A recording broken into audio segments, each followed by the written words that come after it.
This episode is brought to you by Bumble.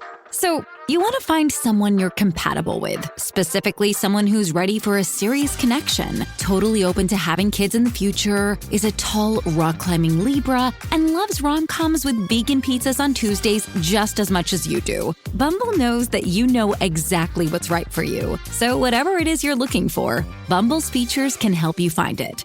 Date now on Bumble. The Dental Download podcast is your source for insight into dental school, conversations with dentists, specialists, and leaders in the industry. With new episodes every Monday morning, I'm your host, Haley Schultz. Let's get into this week's episode. Hello, everyone. Welcome back to another episode.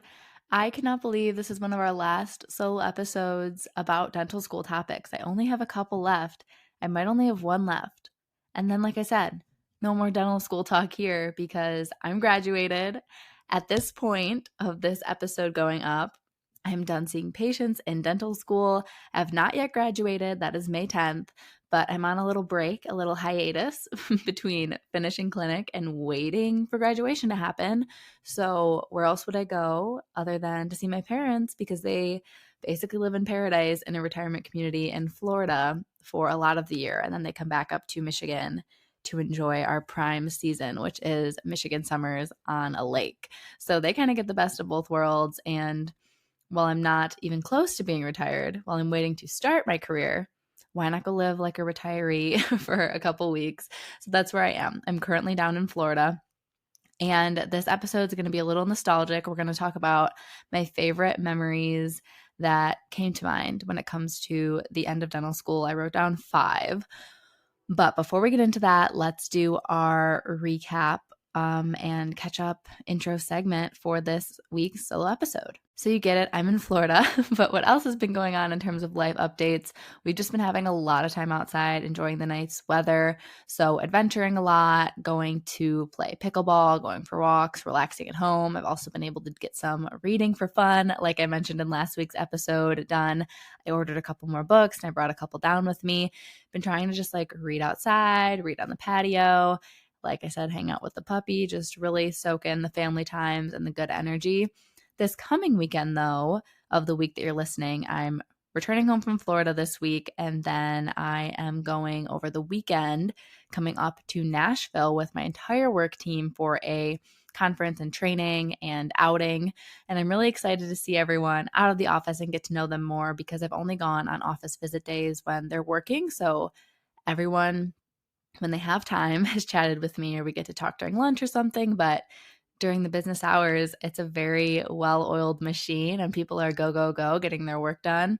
So I don't get to know the team members as much. I'm looking forward to this trip coming up over the weekend to spend more time with them and also participate in the training and see where all of that goes.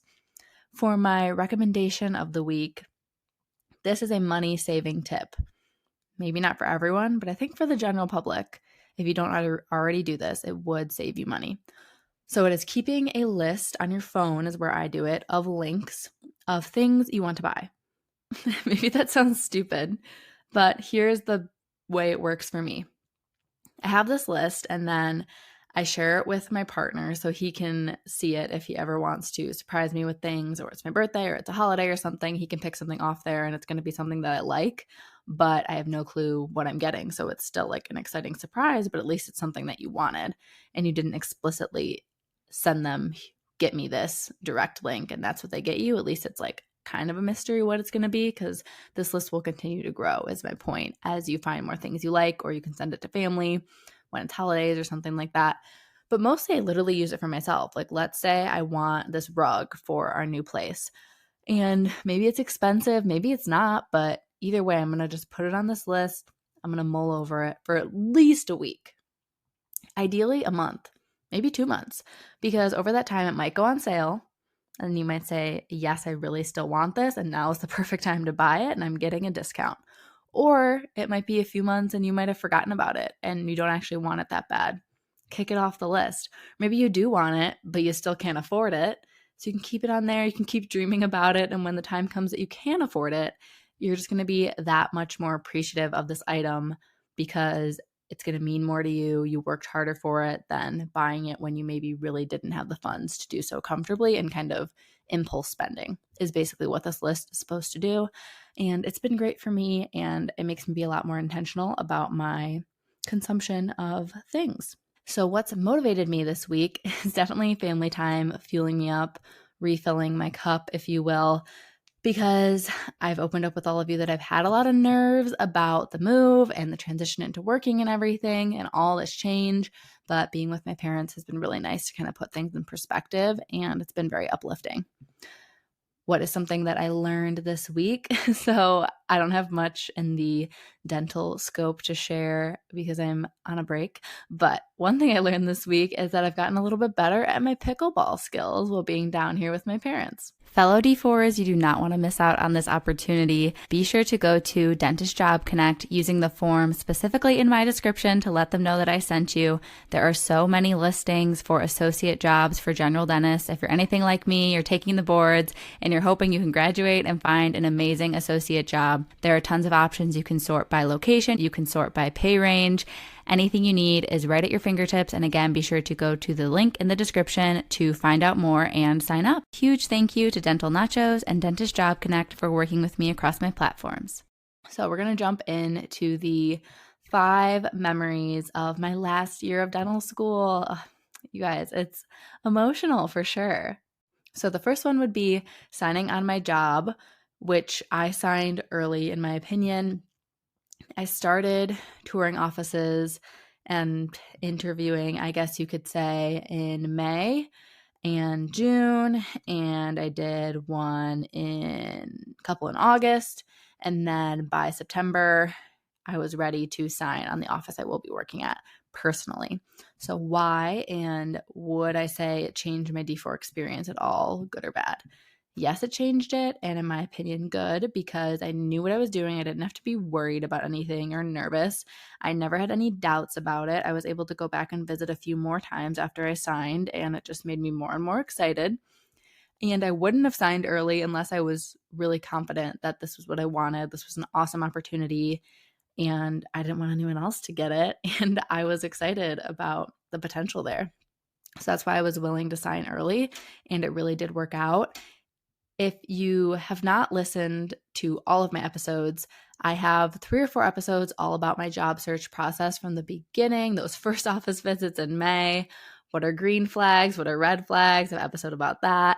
And then I also have a couple YouTube videos documenting the experiences as well. So you can use your Googling or your searching on Spotify or on YouTube to find those if you are getting ready for that stage, because I think it shares a lot of good information about what to look for in your job search and how I believe I did it very effectively, because I wasn't only looking at the office itself. I was looking at what my entire life would look like by moving to this place and joining in this team and this community where the office is and everything like that.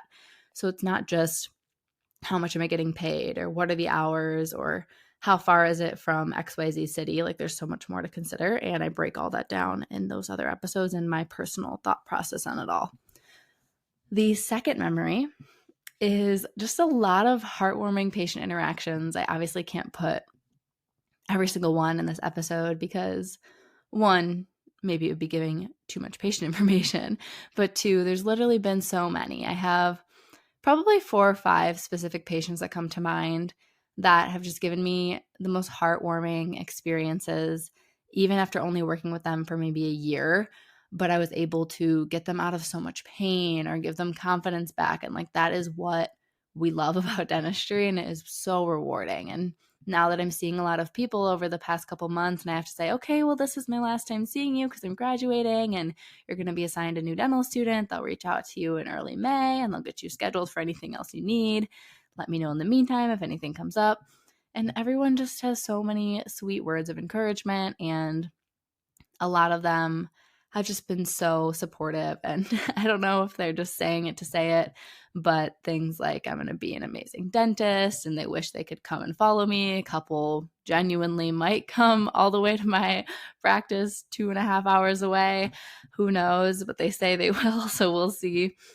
But it's just been very nice. And it's also been good to have memories when you overcome challenging clinical procedures as well, and just some procedures that are really satisfying. So on the clinical end, it's kind of what I'm saying for this memory is all the personal clinical moments, but also just using your brain and working through something really hard and getting a good outcome is very satisfying. I will add that I think root canals are so fun. I've gotten to do a couple more now towards the end of dental school, and I want to get better at them and quicker. And I only want to do them if I'm doing them well. But I find it to be very satisfying, and it's so nice to get patients out of pain, but knowing that you're still preserving their natural tooth for at least some time is also something that I really enjoy. Memory number 3 is passing boards. So you all know I took the INBDE at the end of third year. So technically that is not a memory for fourth year. Unfortunately, that is an end of third year memory. But during fourth year, I took the whole CDCA 8X package. So I took the DSE OSCE, I took Perio Endo Pros, I took Endo my second time, and then in this current semester, we had restorative.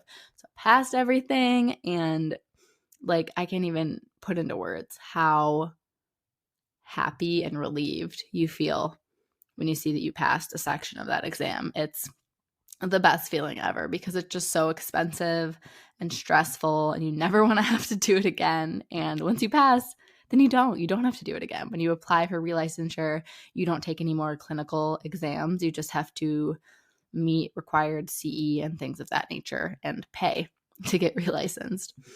Number 4 is kind of the fall season. It was just such a good memory. And I love every fall in the state of Michigan in general, but falls in Ann Arbor are also very fun. We had a really awesome football team this year, won the national championship. So getting to go to some tailgates for my last time, and fall in Ann Arbor is just beautiful.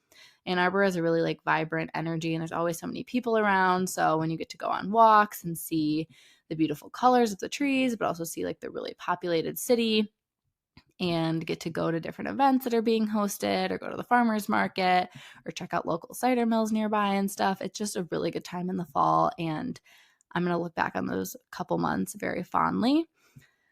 And my last thing is living with gal pals for the last time is the most bittersweet memory, I swear.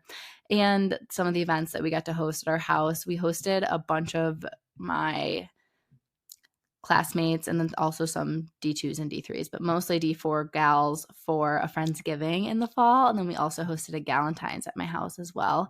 And those were such a blast. And our house has a decent sized living room, but we still had like 25 people here. It was a lot of people, but it's fun because we always do like potluck style, and there's a lot of good treats, and try to decorate it all cute. So I'm going to miss having all of these wonderful people around me every single day, and having the opportunity to hang out with them outside of school. And then at my house here, if you didn't know, it's a 4-bedroom house, and I live here with 3 other dental students, and I've lived in the same house for 3 years. The first 2 years was myself and my friend Amanda, and we lived together all of dental school.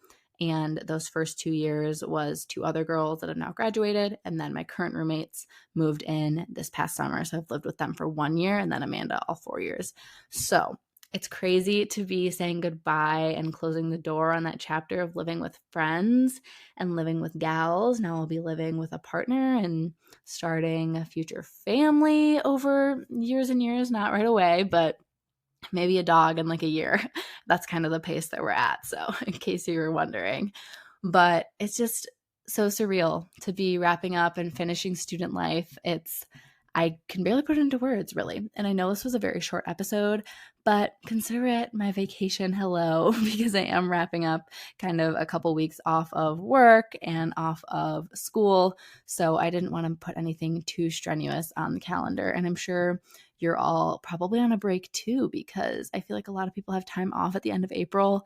If they are dental school, they probably are having finals soon or just did. So you probably don't want a long episode anyways, but I hope you all have enjoyed this time in dental school with me, and as you're moving along in your own journey too. I'm just so grateful that you're here, and I hope that you've learned something interesting and helpful and motivating from this podcast. And as I continue to personally develop through this next stage of finally starting my career, I hope that the podcast develops and you continue to gain a lot from listening every single week. Again, please give the podcast 5 stars on whatever platform you're listening to. That really helps get it pushed out to more listeners. Or you can even directly send it to a friend of yours that is maybe finishing dental school as well, or a friend of yours that's about to start dental school. Anything like that, that would help me out as well. So thank you so much for listening this week, and I can't wait to talk to you next week with another exciting guest.